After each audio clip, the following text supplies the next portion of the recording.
Hey guys, it's Trevy the Great here again with another Warmachine battle report. This is the first game of a 35-point tournament I played this weekend. It was just 35 points steamroller, nothing too special, but I was very excited because I wanted to try out a new list idea that I had, and that was Epic Striker with a bunch of Precursor Knights. Now, Precursor Knights are very cool. They can get very high armor values. They are armor 14, they can shield wall for armor 18, and then Stryker has Deflection, which is a spell. Now, normally Precursor Knights are spell warded, so they can't be targeted by spells. But Deflection is a spell Stryker casts on himself rather than enemies, rather than other units, and it creates basically a bubble of +2 armor against shooting for all the infantry in his control area. So that'll put him up to armor 20 against shooting. I also have Rupert Carvolo in there. You can give them either Pathfinder or Fearless and Tough to make them even more resilient. So I'm just going to have a giant block of precursors going up the field, just trying to shrug off as much shooting as possible, getting in there with their little POW 12 Maces of Death. In the list, I also have the Black 13th, unit of Stormblades, break armor, just because the precursors don't really break armor. I couldn't fit the UA in for the precursors, so they don't have a lot of anti-armor capability, so I have the Stormblades in there for that. And then I have Runewood to just support the units a little bit more, and to support Stryker if I need to, as well as a Squire and a Stormcaller, because I had the points for the Stormcaller, and Squire's awesome. Also, the Stormclad, because Stormclad goes with the Stormblades very well, so there you go. Round 1, which is right here, as you can see, was against a Protectorate of Manoth player. He was playing Epic Kreoss and Epic Severius. I decided to take Stryker just because I really wanted to try out the Precursor list, and both of his lists seemed pretty good at killing Warjacks. The Severius list, obviously a lot of Choir and a lot of Jacks, and the Kreoss list, a lot of Weapon Master Infantry, so not a lot of good matchups against the Darius list, so I decided just to scrap that one for now and throw in Epic Striker. I was hoping that he, even under Kreoss's feet, it would take a little while to chew through all the infantry I have, especially if I can give them tough with Rupert, so we'll see how that goes. So in my opponent's Kreoss list, he's got 2 units of a Knights Exemplar, a unit of Exemplar Bastions, a min unit of Exemplar Errants with the UA, so the Officer and Standard Bearer. He's got Kreoss's character Warjack, and I didn't realize this was his character Warjack to begin with. I thought it was just a Crusader, but it turns out that it's Kreoss's special Crusader, the one that gets angry when I kill dudes. So I don't remember the name of it off the top of my head. Sorry about that. He's also got the Gravis, I believe his name, the guy on the horse with the flail who collects souls. And I think that's it. So just a bunch of infantry. We thought this was a funny game. He just had a whole bunch of knights on the board. And you got the Stormblades and the Precursors, and he's got all the Errants and the Bastions and everything. So just a whole bunch of infantry. We're going to meet in the middle and annihilate each other. The scenario for this round was Supply and Demand, which was where each player has a fuel cache on his side of the board, surrounded by a 12-inch diameter zone. Now, I was a little confused by the win conditions of the scenario, and I think I still am. I believe how it works is that you either can destroy your opponent's objective and control yours for 2 points, or you can contest your opponent's objective while controlling yours for 1 point, and the first person to 3 points wins. And you can't score both ways in a round. So I was a little confused when I read it. I thought you had to contest your opponent's objective while controlling your objective instead of the zone. I wasn't really sure what the zone was there for. And we didn't have zones to mark out zones, so we were just measuring 6 inches from the center of the objective. So a little confused on the scenario. I was hoping it wouldn't really come into play, but it looks like a very, very live scenario, as they say. Anyway, here is the deployment. I don't think I've taken my advanced move with my Stormblades yet, but he is advanced deployed with his Knights Errant. He's got the Knights Errant, screening the front of his army. 1 unit of Knights Exemplar on each side. The Bastions in the middle, screening Kreoss with his big old Jack there. Gravis is out on the side on my right-hand flank. I have the Precursors on my right-hand flank with the intention of just screening off my objective and shield walling up the board and just gumming up that side. I have the Stormblades on the other side to get some charges off on hopefully the Errants pretty soon. And then the Black 13th and Stormsmith are out on the far left, just skirmishing around. So here is the bottom of round 1. Not a lot happened. Obviously, it's round 1, so just a lot of positioning and maneuvering around. I shield walled my precursor. Well, my opponent took the first turn. He ran up with everything, just ran up in the center of the board. Everything's running. Run, run, run, run, run. End of turn. Done. He had Inviolable Resolve on the Errants, and he had Sacrosanct on the units of Exemplar on my right. So you can see he's got little Crazy Bones to represent his upkeep spells. So you can see the little black Crazy Bone meaning Sacrosanct, and the little white Crazy Bone meaning Inviolable Resolve. I decided to move up as well. So I ran up the Stormblades after their advanced move, so they got pretty far up there, just sort of threatening my opponent and forcing him to shoot at them. I put Fearless and Tough on the precursors, and they shield walled up. In hindsight, I probably should have put Fearless and Tough onto the Stormblades because they would have taken a lot more shooting, and I probably should have run with the precursors. I think running with the precursors, either way, however I played Rupert, I think running with the precursors would probably been a better idea, just because my opponent was in threat range of my objective and a lot of my units, so I kind of needed to get pressure on him as soon as possible, but I was afraid that he would just lay waste to the relatively low armor of the precursors with the crossbows on the Errants. So I did shield wall up. Stryker cast deflection, even though it wasn't really going to do much because the crossbows are blessed and ignore deflection.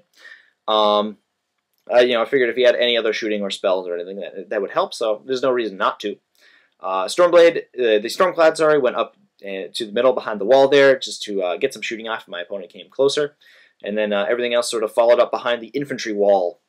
I fired a Mage Storm at the Knights Errant. It scattered and landed in front of them, so the medium base in the center of the photo there is actually the center of a Mage Storm.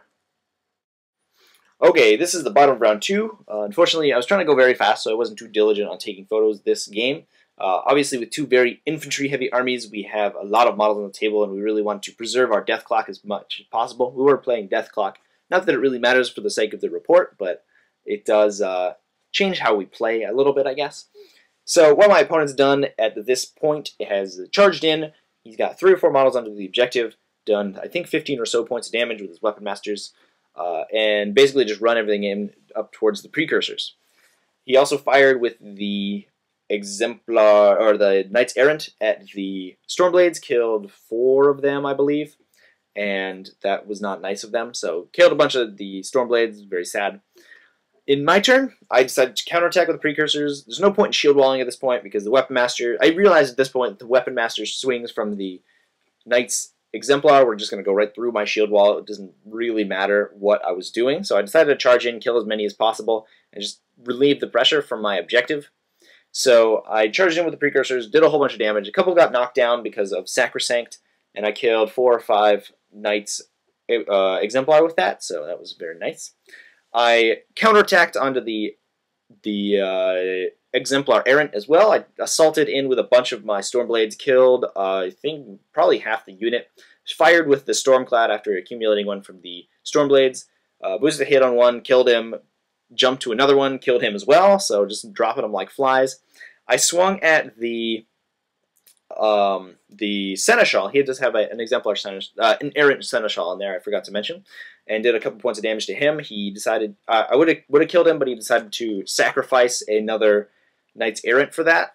Wasn't really sure why. His unit was getting dangerously low, and I guess he didn't want to preserve the solo, but he was just killing models that I couldn't have killed earlier. So I think that was a bit of a misplay on his part, because it was helping me to kill the entire Exemplar Errant unit, and the Seneschal was almost down to 0 hit points anyway. So to each his own, but I was actually pretty happy that he decided to self-sacrifice those.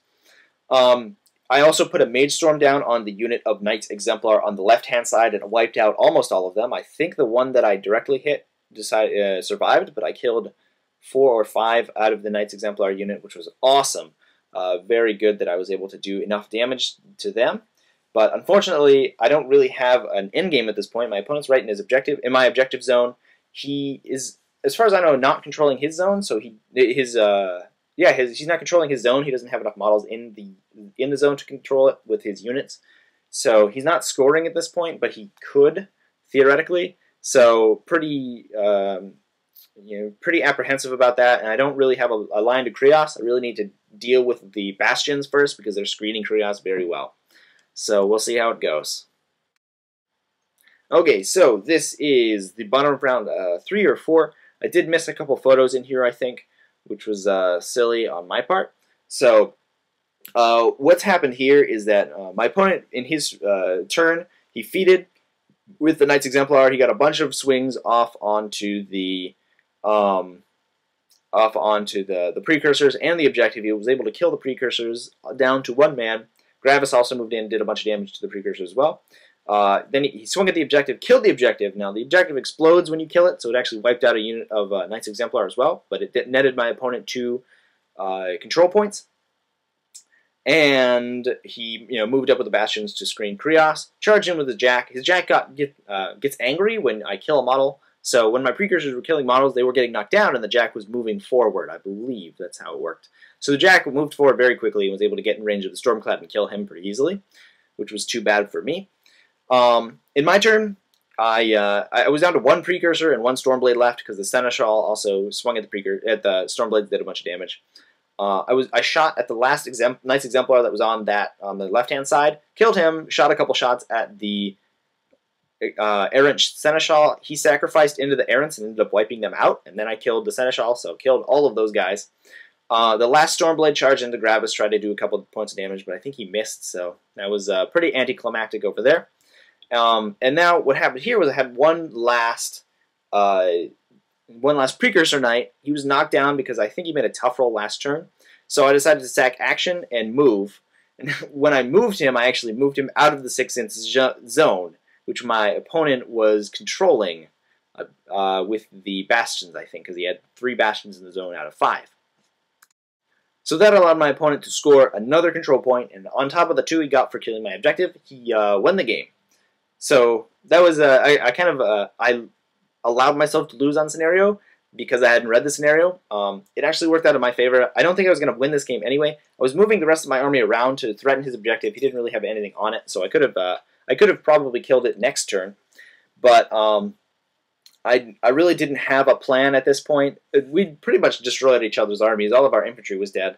But by moving my precursor out of the zone and losing the game at the end of my turn, I didn't allow him to take a swing at the precursor or the Stormblade, which he probably could have killed both of them pretty easily, which actually saved me a bunch of victory points in the end. So we ended up getting the exact same number of army points destroyed, so we killed 19 army points each. My opponent obviously is up on 3 control points, so he wins the game. And that's that. So that is a lesson to read your scenarios and don't just gloss over them and think that you know what they do. You should probably give them a good look over and really understand how they work, because that really bit me in the butt this game. That and making a couple of mistakes. I think not moving up the precursors faster was a big mistake. Losing the first turn is kind of a big deal with this army. This army really likes to have the first turn, whereas my Darius army likes to have the second turn a little bit more. So I probably should have run the precursors turn 1 instead of just shield walling them. It did keep them safe from the crossbows, but I don't think it was really worth it when all is said and done. So, good game to my opponent. I actually had a good time in this game. I'm figuring out how to use the precursors, getting a little bit better at them, and I think that in future rounds, I think I can do a lot better with them. So, if you like this battle report, stay tuned for 2 more coming from this tournament. Let's see how I do.